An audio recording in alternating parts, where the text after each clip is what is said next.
Western Australia's stunning coastline has recently been ravaged by a deadly predator. It was the second day in a row swimmers were forced out of the water. The community is under siege, with beaches closed and tourism in tatters. Human remains were discovered washed up on shore. Australia's largest state has become the deadliest shark attack zone on the planet. There's certainly a huge concern in the community. The great white shark. It's just a fierce, fierce creature. Responsible for 5 fatalities in just 10 months. 2 people were totally consumed, 2 were bitten in half, and the 5th one was so severely mauled. Now, these terrifying events, from the closest encounters. I just saw this massive shadow of a shark and just blood. Some who have lost. It's just one of those things that you just think will never happen to your family. And the lucky ones who survived. I thought, I'm dead. We explore why this terrifying phenomenon is happening. Clearly something has changed. So little is known about sharks, and that's the problem. That's a massive shark. And for the first time, We need to coexist with sharks. the unique shark investigation team reveals extraordinary shark attack technology. We should have a product for the market pretty soon. Which will change the way we enter the water forever. This is Australia's deadliest shark coast.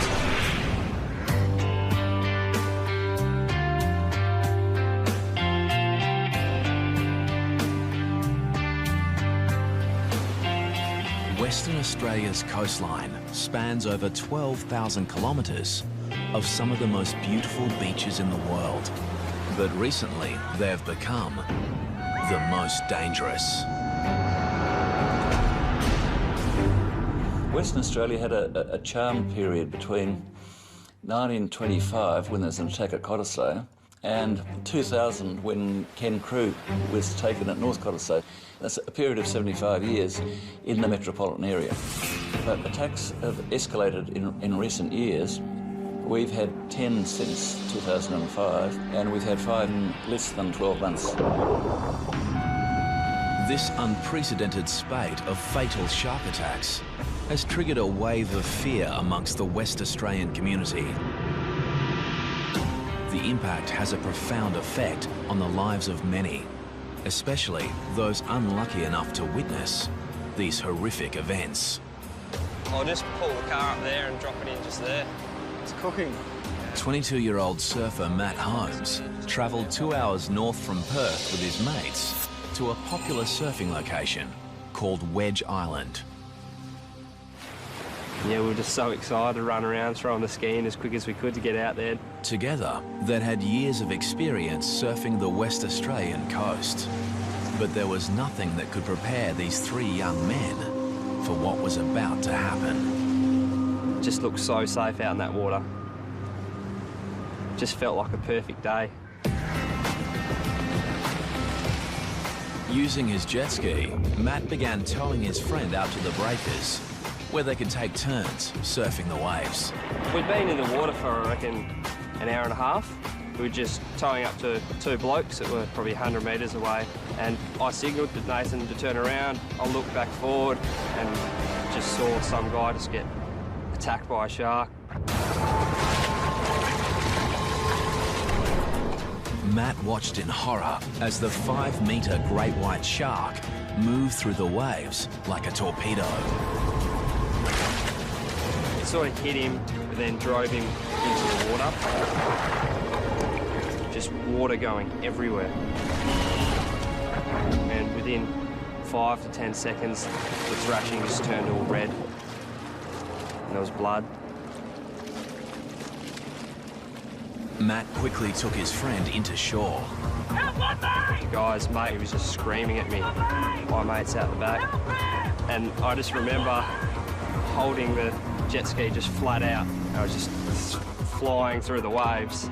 And as I got close to the guy, a set came and I just hit the set flat out and I was just airborne. And when I was airborne, I looked over and I just saw this massive shadow of a shark and just blood.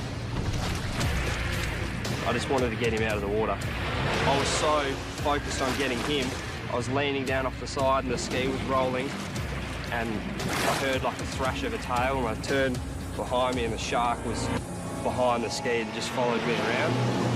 I felt it nudge the ski and I just thought, oh, I'm going to roll over here. The great white then began to exhibit the behaviour of a top-order predator. And the shark just slowly just followed me around and was just sort of eyeballing me. It was just fending me off the guy. Just the way it was just hugging me off him, I couldn't get any closer. They say they fight humans and let go. This shark was determined. This shark was fending me off the body. This shark wanted him. Despite placing his own life at risk, Matt's efforts were to no avail. As I got closer to him, he just took the rest of him and dove off into the white water. No one on the beach that day could predict the horrific events that unfolded so quickly and that tragically took the life of Ben Linden. He was 24. His body was never recovered. Witnesses say the shark was at least 4 to 5 metres. With one bite, it cut the young victim clean in two. Ben would become the 5th shark attack victim in less than 10 months, and Western Australia would earn the unenviable title as the world's deadliest shark coast. Several beaches were closed yesterday. It was the second day in a row swimmers were forced out of the water. There's no doubt attacks are up.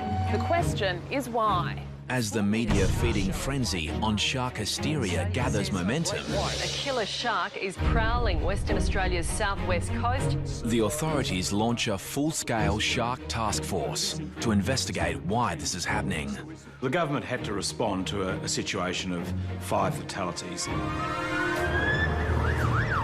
That was unusual, and clearly something has changed. I'm of the view, whether it's scientific or anecdotal evidence, that the number of sharks have increased, and that has proved to be a threat. Investigations into all 5 recent shark fatalities reveal just one suspect. The great white shark, recognised as the fiercest predator on the planet.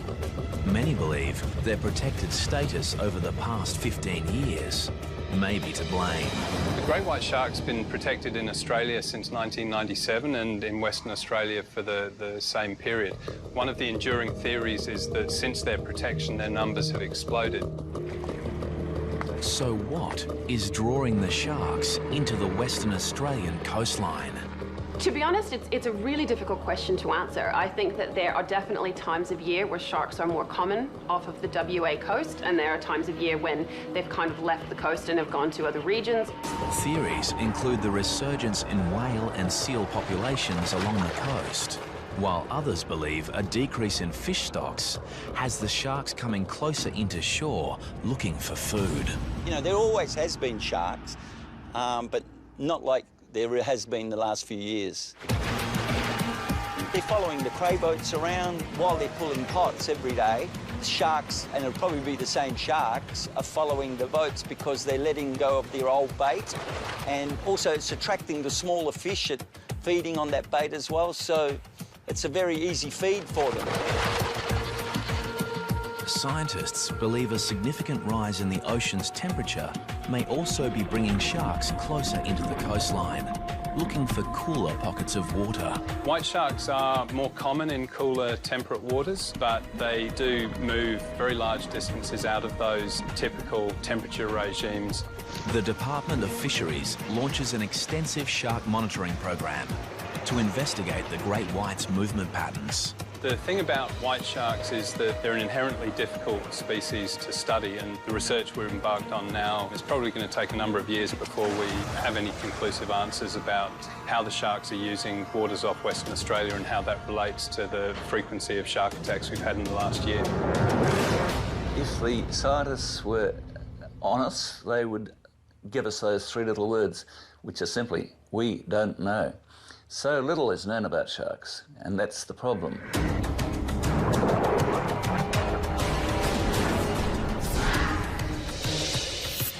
While the quest for answers continues, the world's attention turns on Western Australia's south coast. Peter Kermode was moored while diving, but the 33-year-old couldn't be saved.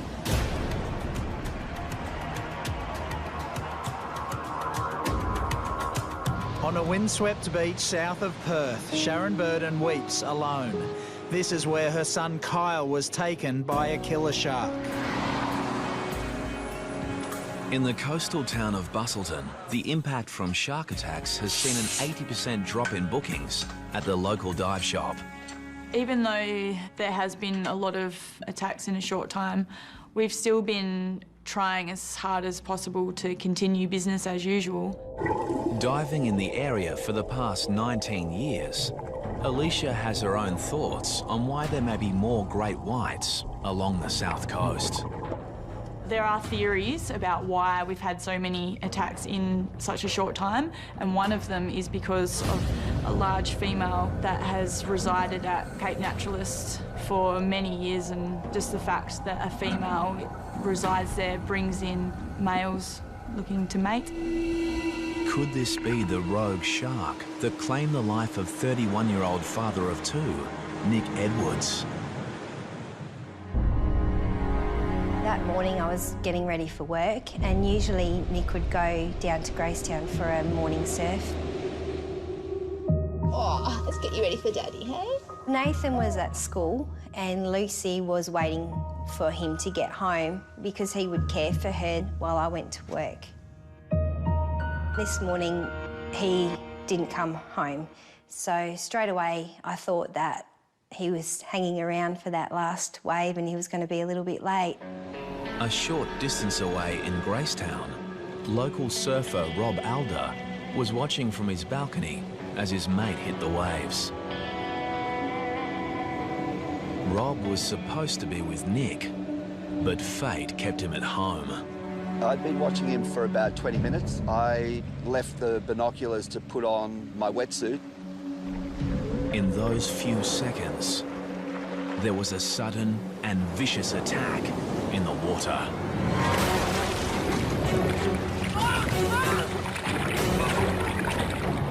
I came back to the binoculars and saw just a half a board bobbing around, and I thought maybe he'd had a heavy wipeout and possibly broken his board, which is not uncommon here, and that he'd surfaced, but I let a couple of waves roll through and he didn't come up, and then I figured something wasn't right.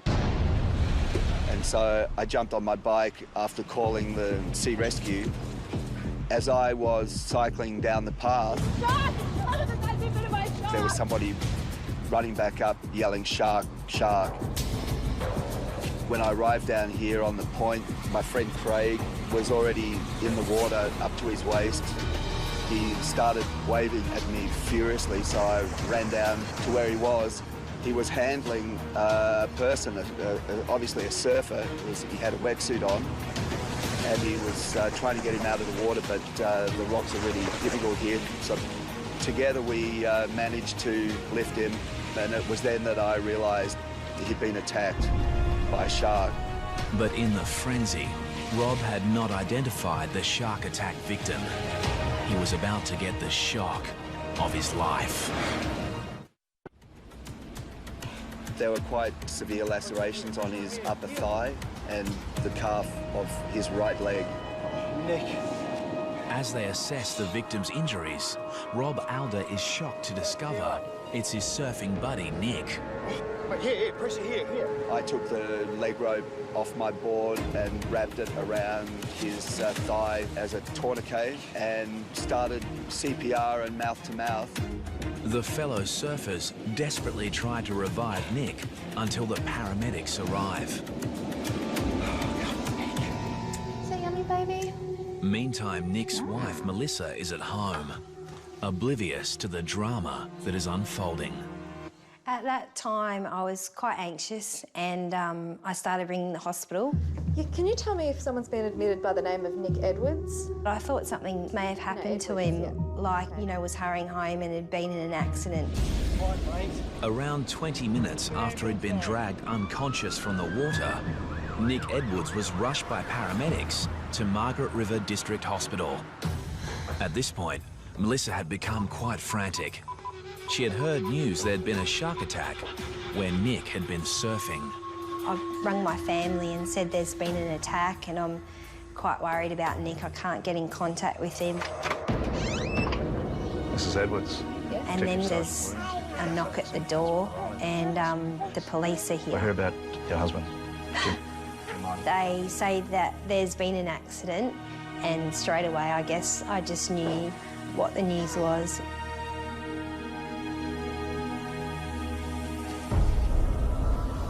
The victim was dragged from the water unconscious. He died on the way to hospital.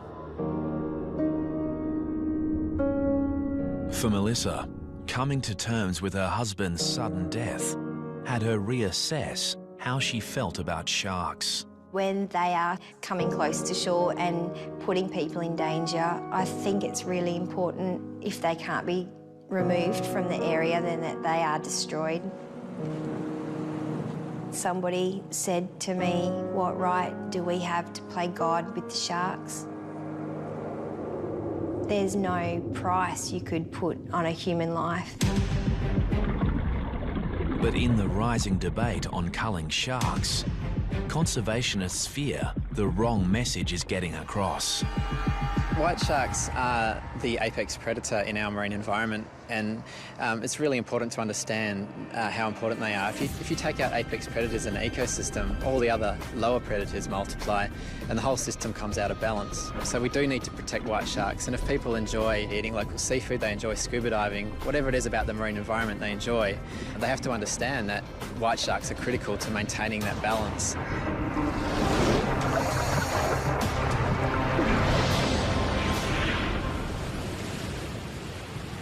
In Perth, daily shark sightings forced the closure of many popular swimming beaches. But despite the increased shark threat, there are still a few brave souls who aren't afraid to venture into the water. Just like to welcome everyone aboard Blue Destiny. My name's Mark, I'm the skipper. Today, divers are heading to the northern tip of Rottnest Island, a popular tourist island just off the coast of Perth. Do you want to see a shark? Hope so. With some trepidation, they're about to dive the exact same location, which only 12 months ago was the scene of a horrific shark attack.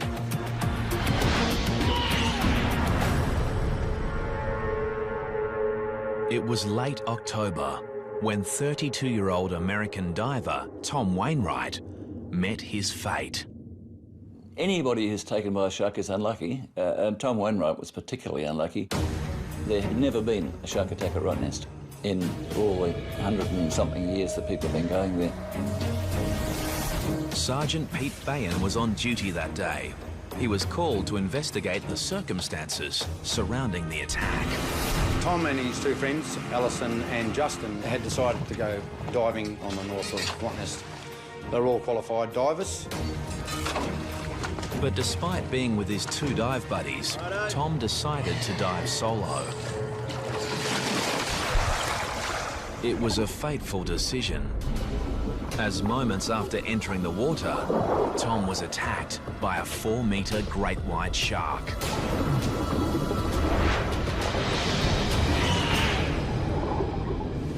Justin and Alison noticed a disturbance on the surface where a huge amount of bubbles came to the top. Along with the bubbles came a large amount of blood, and Justin and Alison knew their friend was in grave danger. They've gone over to where Tom is and they managed to pull him on board. They saw that he received a massive injury to his left side. His left arm was missing and there seemed to be a circular bite from the top of the shoulder, which had gone around through to the centre of his chest and out to through to his left hip. So it was like a half-moon shape that had gone. It was a brutal, savage bite. Shark hunting patrols are resuming this morning for the great white that's believed to be responsible. Tom Wainwright would become the second shark fatality in less than 2 weeks, following the disappearance of a swimmer at the beach suburb of Cottesloe. After 2 days of searching, the only trace of Bryn Martin are his speedos, triggering speculation that a rogue shark may be responsible. And for shark author Hugh Edwards, it's a theory that should not be ruled out. It is not unlikely that you've got one shark that has is either old and finding natural prey difficult to catch, or has found how easy human beings are to catch. The problem is it's very hard to collect direct evidence of what shark's been involved in an attack, but based on all the circumstantial evidence, such as the size of the shark, the locations, the periods between shark attacks, there's not a very strong case that the same shark has been involved in all of our attacks over here. Serial offender or not, the Western Australian government moves to allow the killing of any shark that poses an imminent threat. If a shark is staying around a popular tourist beach area and staying within that vicinity, it's got to feed. That's the harsh reality, so there is a threat there. I take a view that we have a responsibility to protect people using the beach, particularly families and young children. So this deadly hunter has now become the hunted. The baited hooks were set up in a capture and kill operation, the first of its kind in WA. One of the big problems is actually even establishing what an imminent threat is. If a shark is seen and has been spotted and people have been removed from the water, then there really isn't an imminent threat anymore. So it seems to be quite an impractical policy, but the impact it's having on people is actually to increase the fear that we're trying to remove without really making people safer. As an alternative to killing sharks, the government assembles a special team of shark experts at the University of Western Australia to investigate how to make people feel safer in the water. We've got the 2 white shark brains here. Professor Sean Collin, a world leader in shark sensory biology, leads a team of specialists who have spent many years attempting to understand shark behaviour. The great white shark is one of the largest predators in the world of the cartilaginous fishes family. It's been around over 400 million years and has developed a whole battery of sensors that makes an exquisitely tuned predator. The team's research into shark sensory systems has led to the development of new shark deterrents, which the team is now preparing to test in the field. For the first time, they are packing up their entire laboratory and taking it into the domain of these deadly predators. This is a large undertaking, but I believe this is a wonderful opportunity to restore confidence of the public to re-enter our beautiful waters. As they embark on their 1,100-kilometre journey north, the team is hopeful that they'll get some results. Whenever you are developing something in a lab, however great it is, you need to go and test it with some real sharks because they're going to be the ones that tell us whether it works or not. Shark scientists from the University of Western Australia are about to test new shark deterrent technology in an effort to make people feel safer in the water. At a remote beach location, the Oceans team is about to trial an eco-alternative to the highly controversial shark nets that are used in some parts of the world. Netting on beaches has been used for many years to deter sharks, but there's a lot of evidence now to suggest that that is not effective and that, in fact, sharks and many other marine life are killed by these nets. The alternative is a bubble curtain, which quite simply is a wall of bubbles designed to interfere with the shark's senses, including hearing, as well as the shark's lateral line. Lateral line extends over the head and flank of all sharks and detects very minute water movement as the animal moves through the water. Research suggests that sharks will be frightened away by the interference caused by the bubbles. This theory is reinforced after a few days of testing in the field. And you can see it perfectly how he's well within the testing area. Sharks are recorded entering the bubble-free zone, while amazingly, no sharks venture into the bubble net area. We've taken something that was developed in the lab, we've shown we can actually test it in the field, so it's been an absolute success. The team is hopeful that one day bubble curtains will become an eco-alternative to shark nets around the world.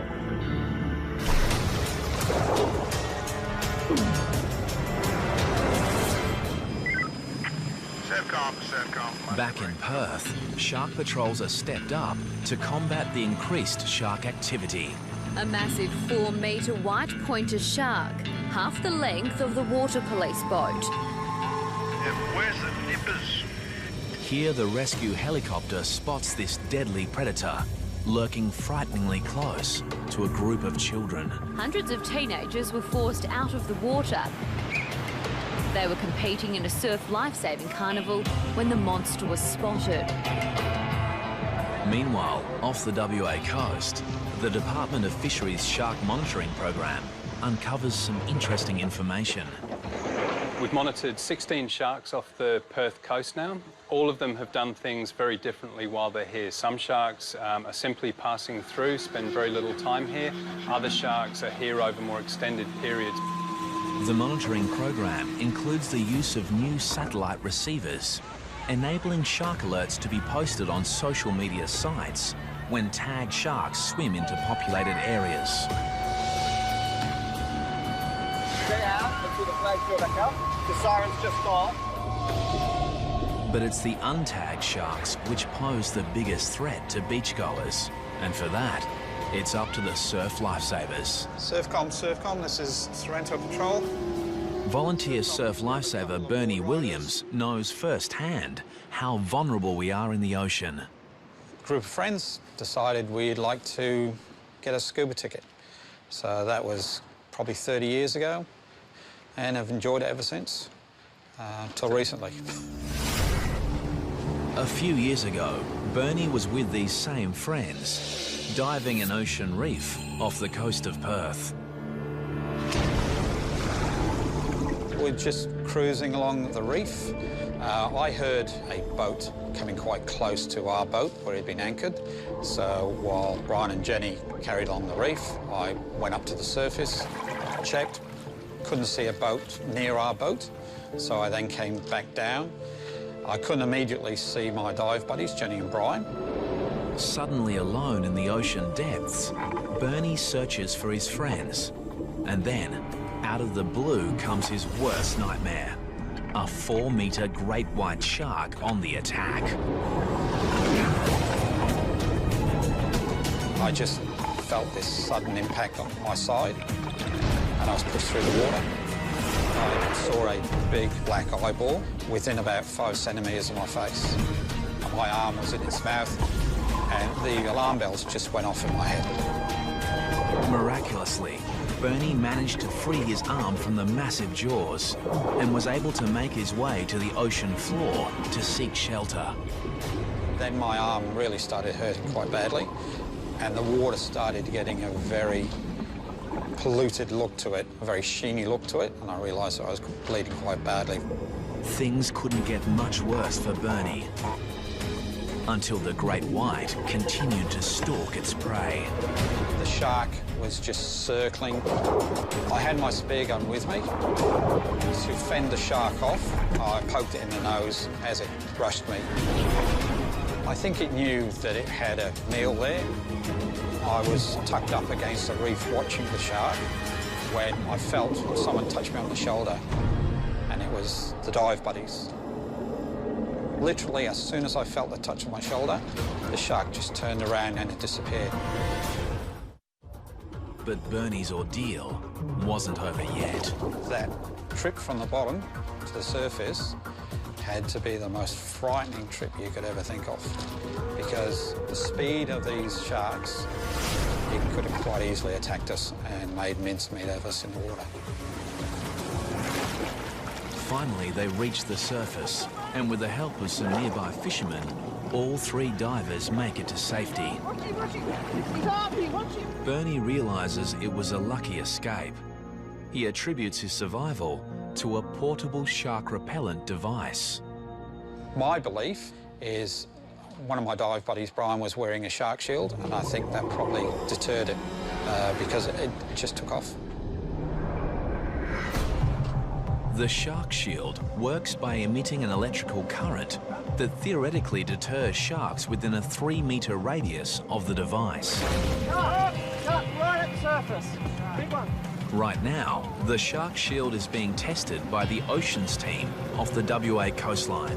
So we're just attaching the Shark Shield to the top of the rig here. The scientists have baited and set a number of stereo camera rigs, and all they have to do is wait. Recent testing using the Shark Shield on great whites showed the device had a clear effect on the animal's behaviour. But it also showed that the shark was not repelled in all situations. Essentially, if a long enough period of time was given, the sharks would eventually still take the bait while the device was active. And so, really, it's still a little inconclusive as to whether this device is really functioning as effectively as it could do. Yeah. And when the scientists review the footage from their own experiment... And he just got us out. On the nose Yeah, you got it on the beak. The results reinforce the theory that the sharks get used to the device over a period of time. Yeah, he's now straight away coming back. Yeah.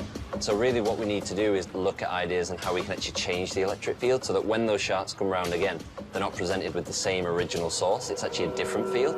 And so this would then continue to be an effective repellent over a long period of time.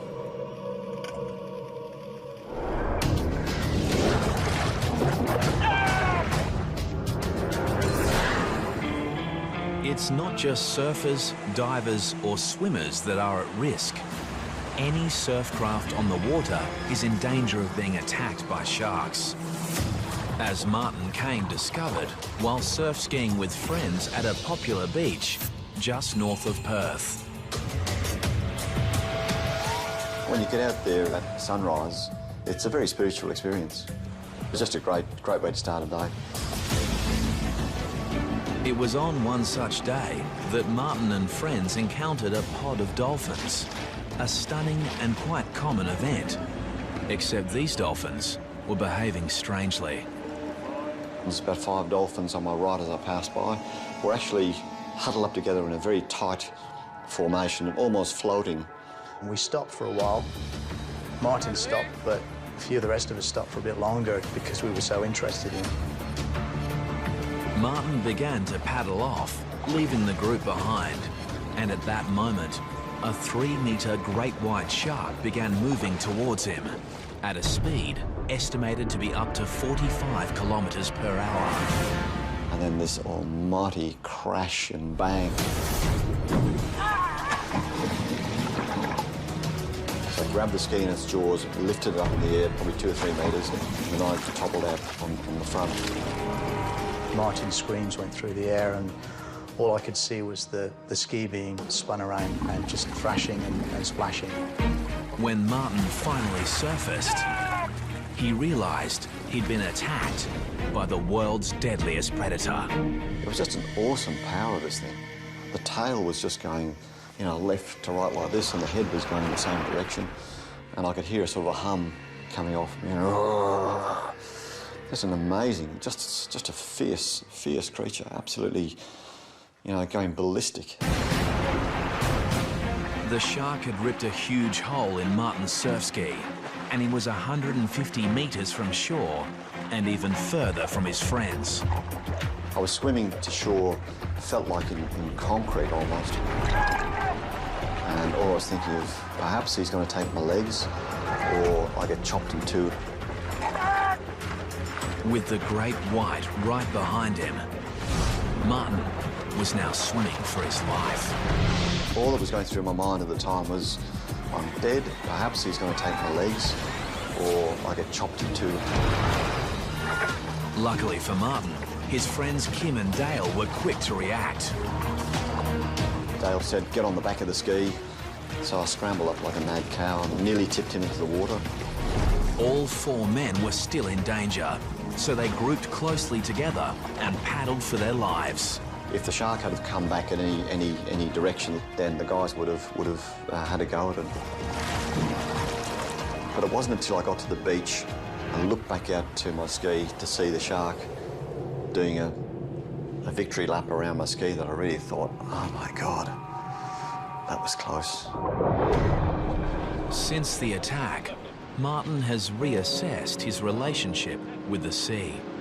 It's changed the confident attitude that we used to have, you know, go out in the mornings, bit of deep breathing, you know, fresh air, dolphins, to the sharks out there, you know.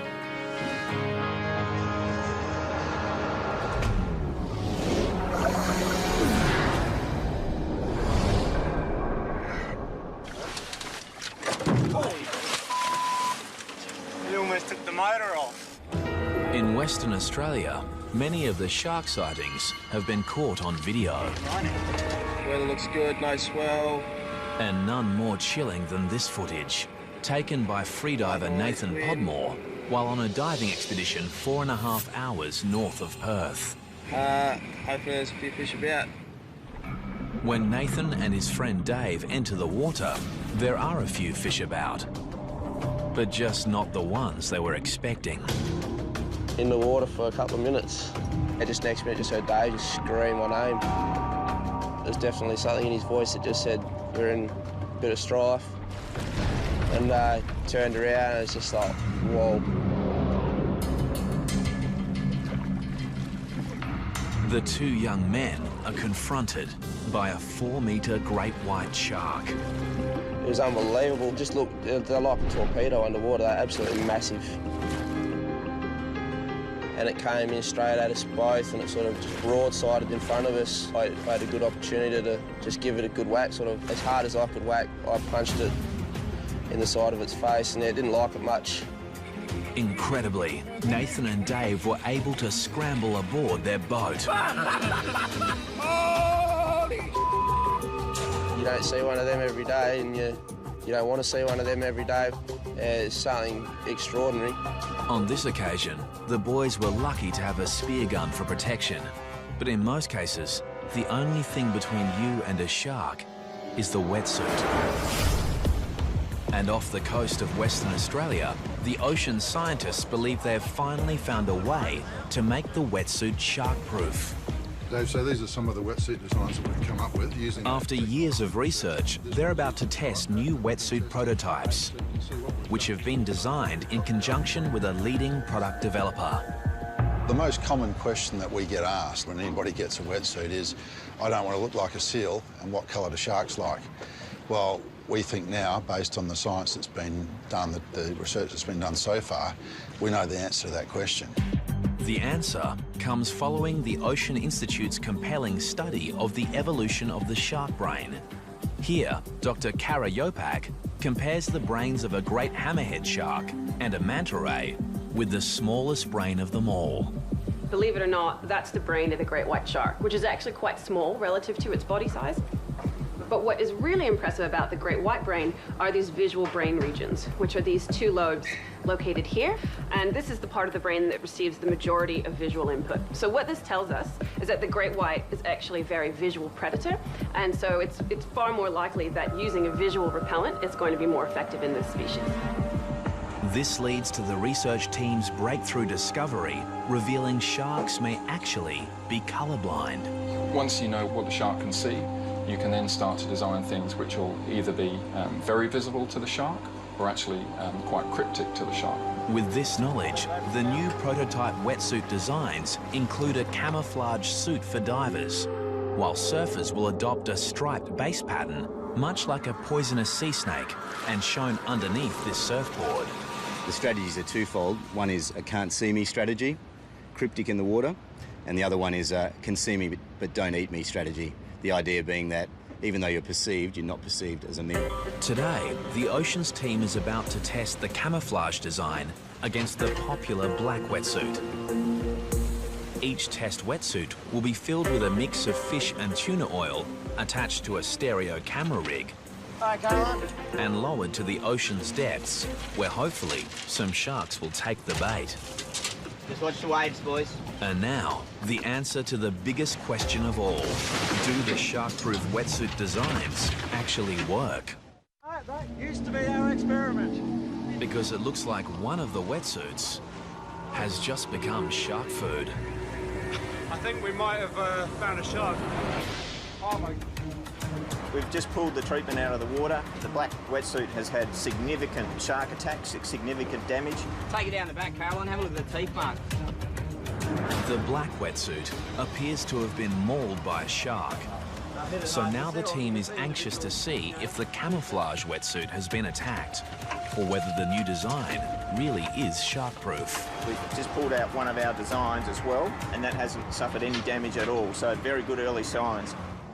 The team retrieves the underwater camera and reviews the footage to find out what actually happened. And there she goes. Okay. She's having a bite. Right. Look at that, she's nearly getting the barrel in her mouth. That's a massive shark. This huge tiger shark destroys the traditional black wetsuit in one bite, desperate to get the bait hidden inside. And this is the control. Okay. And to reinforce the science, even though this barrel is filled with the same bait, this deadly predator shows little interest in the new camouflaged wetsuit, leaving it completely unscathed.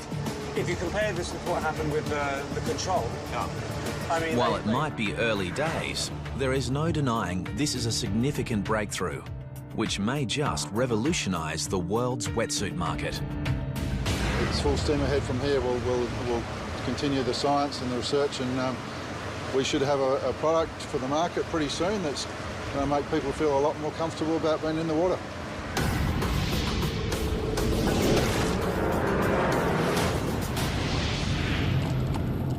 Any encounter with a great white shark is going to leave its mark.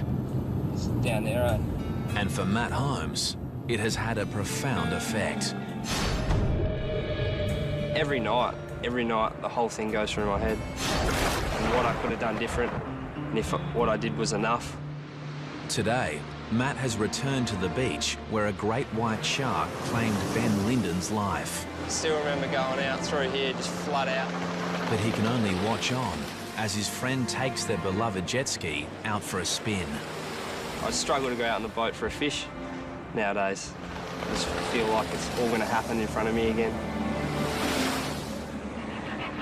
Just never thought it would happen, but unfortunately in WA it's happening all the time.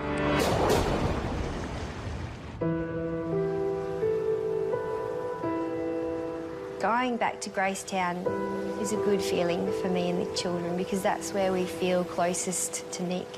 The loss of Melissa's husband, Nick, means her life and the lives of her children will never be the same. Because Lucy's quite young, we go down onto the sand and there's a cross still in the sand, so she decorates it and plays in the sand. And despite a great connection to the ocean, the young family isn't ready to venture back in. I know Nathan's never going to go in the water again. And the question remains, will it ever be safe to go back into the water? There is no doubt that the shark fatalities and the increased sightings of sharks has affected the behaviour of people. So it's affecting our lifestyle because one of the great things of West Australia are our beautiful beaches, our long coastline and the enjoyment of that environment.